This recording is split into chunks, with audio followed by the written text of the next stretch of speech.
Hello students, आज का हमारा टॉपिक है इंस्टेंटेनियस स्पीड। हम लोगों ने लास्ट वीडियो में स्पीड के सभी टाइप्स पढ़े थे। बस एक ही टाइप बचा था आपका इंस्टेंटेनियस स्पीड। हमने पढ़ा था यूनिफॉर्म स्पीड के बारे में, वेरिएबल स्पीड के बारे में और एवरेज स्पीड के बारे में। अब हमें पढ़ना है इंस्टेंटेनियस स्पीड के बारे में। देखिए, मान लीजिए कोई ऑब्जेक्ट हो वेरिएबल स्पीड के साथ मूव कर रहा है। मैंने आपको वेरिएबल स्पीड का मतलब समझाया था कि ऑब्जेक्ट है वो जिसकी स्पीड क्या करती हो, वेरी करती हो। तो हम मान लेते हैं कोई ऑब्जेक्ट है वो इस तरीके से मूव कर रहा है कि उसकी स्पीड हर इंस्टेंट पे अलग अलग है। ठीक है, उसकी स्पीड लगातार क्या हो रही है, चेंज हो रही है। यहाँ पे अलग है, यहाँ पे अलग है, यहाँ पे अलग है। हर एक इंस्टेंट के ऊपर उसकी स्पीड क्या है, अलग अलग है। तो हम इंस्टेंटेनियस स्पीड उस स्पीड को कहेंगे। देखो, इंस्टेंटेनियस मतलब एट एनी इंस्टेंट। हमको at any instant speed find out करनी है। ठीक है, जैसे मान लीजिए आप बाइक चला रहे हैं और बाइक चलाते टाइम आपको किसी भी इंस्टेंट पे पूछा जाए कि बताइए आप किस स्पीड से बाइक चला रहे हो, आप उसी इंस्टेंट पे जस्ट आप स्पीडोमीटर को देख के बताएंगे। वो जो स्पीड की वैल्यू होगी that is the instantaneous speed. वो होती है आपकी इंस्टेंटेनियस स्पीड। जैसे मान लिया मैंने यहाँ से यहाँ तक गया है कोई ऑब्जेक्ट ए पॉइंट से बी पॉइंट तक, और यहाँ से यहाँ तक जाने में इसने कितनी डिस्टेंस ट्रैवल कर ली, मान लीजिए डेल्टा एक्स, और यहाँ से यहाँ तक का टाइम इंटरवल कितना हो गया, डेल्टा टी। तो अगर मुझे अब यहाँ पे स्पीड निकालनी है तो वो स्पीड हमारे पास क्या होगी, delta X by delta T. ठीक है, ये तो यहाँ तक की होगी। लेकिन मुझे तो केवल एक ही इंस्टेंट की चाहिए थी, मुझे इतना टाइम इंटरवल नहीं चाहिए।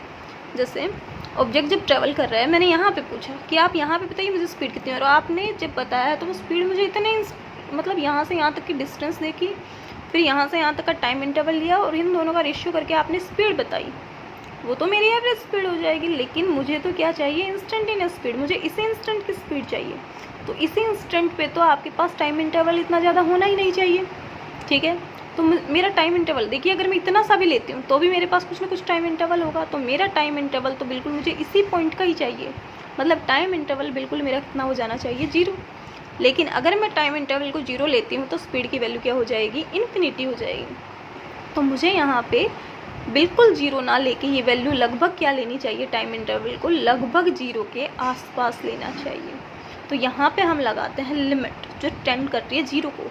ये लिमिट लगाने का क्या मतलब है, ये आपके पास मैथ्स में चैप्टर आएगा। ये लिमिट हमें बता रही है कि यहाँ पे देखो हमने लिमिट किस पे लगाई है, डिनोमिनेटर पे, और वो मैंने यहाँ पे एरो साइन करके 0 दिखाया। इसका मतलब है लिमिट है वो 0 को टेंड कर रही है। मतलब लिमिट की जो वैल्यू है वो 0 के आसपास है, बिल्कुल 0 नहीं है। उसकी वैल्यू लगभग क्या है, 0 के आसपास है। 0 में थोड़ी बहुत क्वांटिटी ऐड की जा रही है, क्योंकि बिल्कुल 0 कर देंगे तो वेलोसिटी कितनी हो जाएगी, हमारी इनफाइनाइट हो जाएगी। लेकिन वेलोसिटी तो हमारी इनफाइनाइट पॉसिबल नहीं है, हो ही नहीं सकती है। तो इसलिए हम क्या करेंगे, इस लिमिट को 0 को टेंड करवा देंगे। और इस लिमिट को 0 को टेंड करवाने पे हमारे पास ये जो इक्वेशन है delta X by delta T, it will be converted into D X by D T, and this is our instantaneous speed. ये हमारी क्या होगी, इंस्टेंटेनियस स्पीड होगी। तो इंस्टेंटेनियस स्पीड को हम डिफाइन भी कर सकते हैं एवरेज स्पीड के ऊपर। जब हम लिमिट को टेंड करवा दें 0 को तो हमारे पास जो स्पीड है, क्योंकि delta X by delta T कौन सी स्पीड है, एवरेज स्पीड।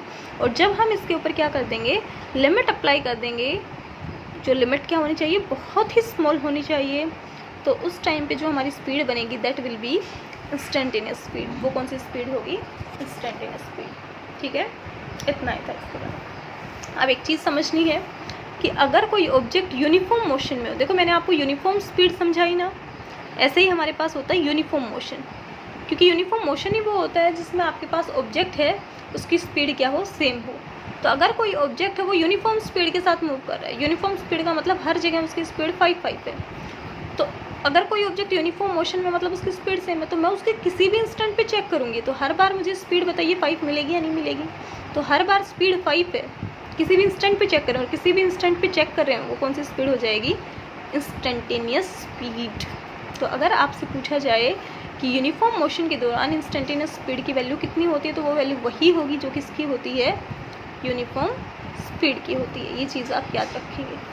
ठीक है, तो ये था हमारे पास स्पीड के बारे में। सारी स्पीड आपकी हो चुकी है। ठीक है, अब नेक्स्ट आपके पास टर्म आएगी वेलोसिटी। नेक्स्ट टर्म क्या आएगी, वेलोसिटी।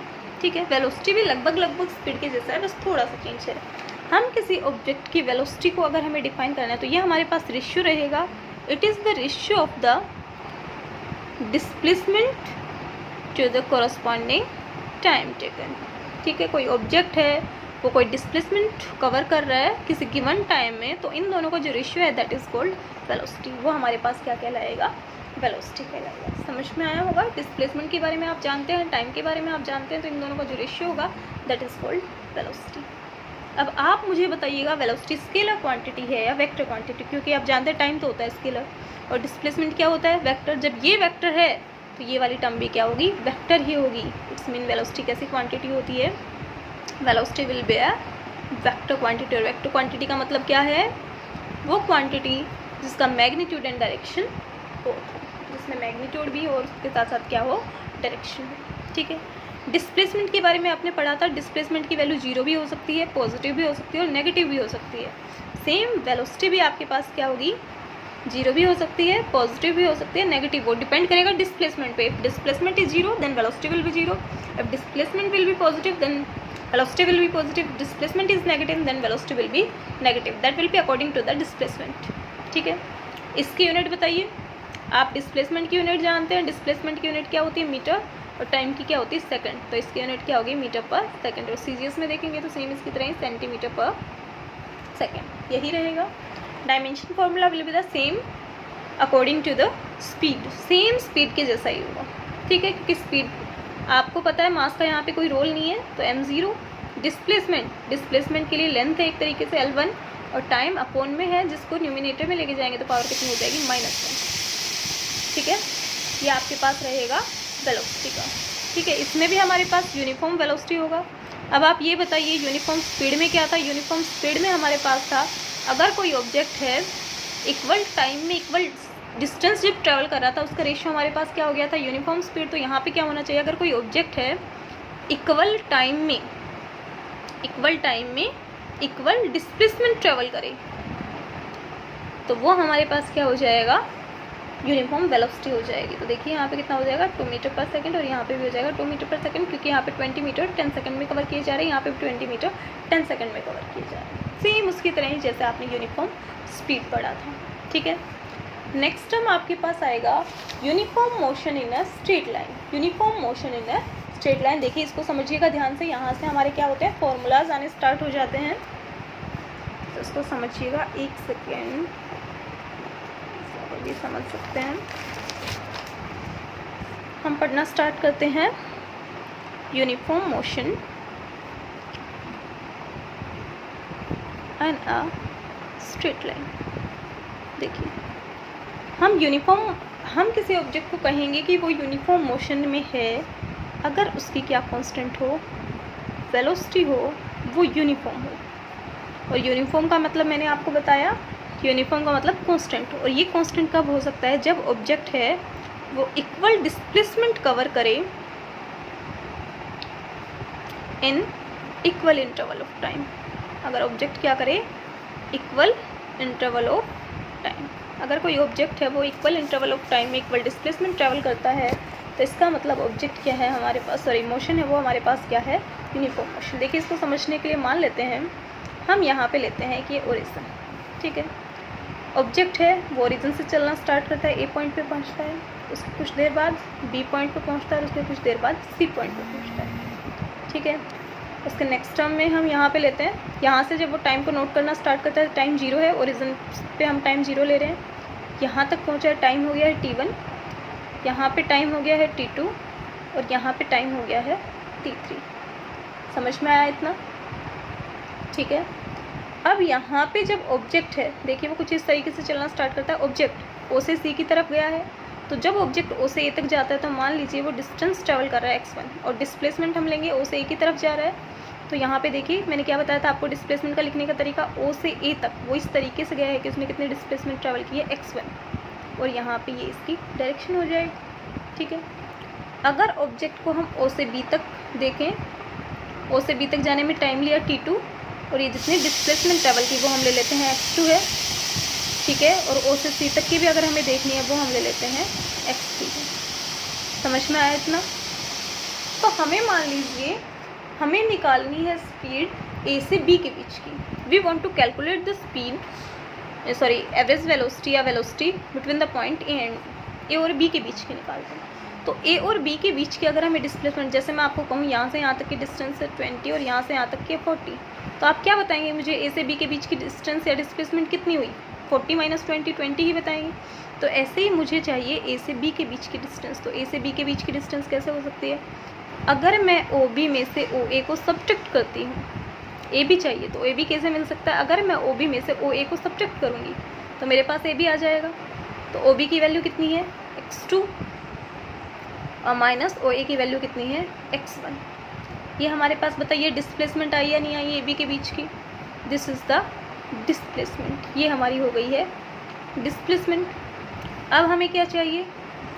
टाइम चाहिए। तो ए से बी के बीच का ही टाइम लेंगे हम। हमें पता है ओ से बी तक जाने में टाइम कितना लिया गया है? t2।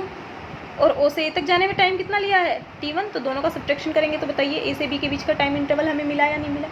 हमारे पास टाइम इंटरवल आ गया, हमारे पास डिस्प्लेसमेंट आ गई। तो वेलोसिटी में क्या रूल है? वेलोसिटी को हम v से डिनोट करते हैं, एरो इसलिए because it is a vector quantity. और फॉर्मूला क्या होता है? Displacement upon time. तो डिस्प्लेसमेंट आपके पास कितनी है? x2 minus x1। और टाइम कितना है? t2 minus t1। तो this will be the formula of the velocity. I hope आपको समझ में आया होगा। समझ में आया? ये चीज़ आपके पास रहेगी। एक चीज़ और समझिएगा, यहाँ पे ये जो मैंने मोशन लिया है ये स्ट्रेट लाइन में है। तो स्ट्रेट लाइन में जब आपके पास मूव करता है कोई ऑब्जेक्ट तो उसमें डिस्टेंस निकालिए या डिस्प्लेसमेंट निकालिए, दोनों ही आपके पास सेम होते हैं। ठीक है, क्योंकि दोनों का मैग्नीट्यूड, जब डायरेक्शन तो मतलब क्योंकि इसमें एक सिंगल डायरेक्शन में ही जा रहा है तो दोनों का मैग्नीट्यूड क्या रहेगा? सेम रहेगा। इस तरीके से कर सकते हैं। समझ में आया? और यहाँ पे वेलोसिटी जो होगी वो हमारे पास टाइम इंटरवल पे डिपेंड नहीं करेगी। ठीक है, क्योंकि हमारे पास क्या है? यूनिफॉर्म मोशन में ये चीज़ें हमारी क्या रहती हैं? सेम रहती हैं। टाइम इंटरवल हर बार हमारे पास क्या रहेगा? सेम रहेगा। और वेलोसिटी की वैल्यू हमारे पास कभी भी पॉजिटिव हो सकती है। वेलोसिटी है वो हमारे पास पॉजिटिव भी हो सकती है और वेलोसिटी है वो हमारे पास नेगेटिव भी हो सकती है। वो डिपेंड करेगा डिस्प्लेसमेंट के ऊपर। ठीक है, डिस्प्लेसमेंट अगर पॉजिटिव है तो ये पॉजिटिव हो जाएगी और नेगेटिव है तो क्या हो जाएगा? नेगेटिव। क्योंकि ओरिजिन से, मान लीजिए ओरिजिन है, ओरिजिन के अगर ऑब्जेक्ट इस साइड जा रहा है, हमें पता है ओरिजिन की इस साइड हमारे पास वैल्यूज क्या होती है? पॉजिटिव। इस साइड क्या होती है? नेगेटिव। जैसे आप लोगों ने ये पढ़ा होगा अक्सर, ये ओरिजिन है तो इस साइड की सारी वैल्यूज़ क्या होती हैं? पॉजिटिव। और इस साइड की सारी वैल्यू क्या होती है? नेगेटिव। तो इस साइड अगर ऑब्जेक्ट जा रहा है तो पॉजिटिव होगी डिस्प्लेसमेंट, और अपोजिट डायरेक्शन में जाएगा तो क्या होगी? नेगेटिव होगी। ठीक है, और कुछ फोर्स वगैरह के रोल आएंगे वो सब मैं आपको बाद में बताऊंगी, जब मैं थोड़ा सा और एक्सप्लेन कर दूंगी एक्सेलरेशन वगैरह के बारे में। कुछ उसके और पॉइंट्स आते हैं वो मैं तभी समझाऊंगी। आई होप यहाँ तक समझ में आया होगा। Thank you.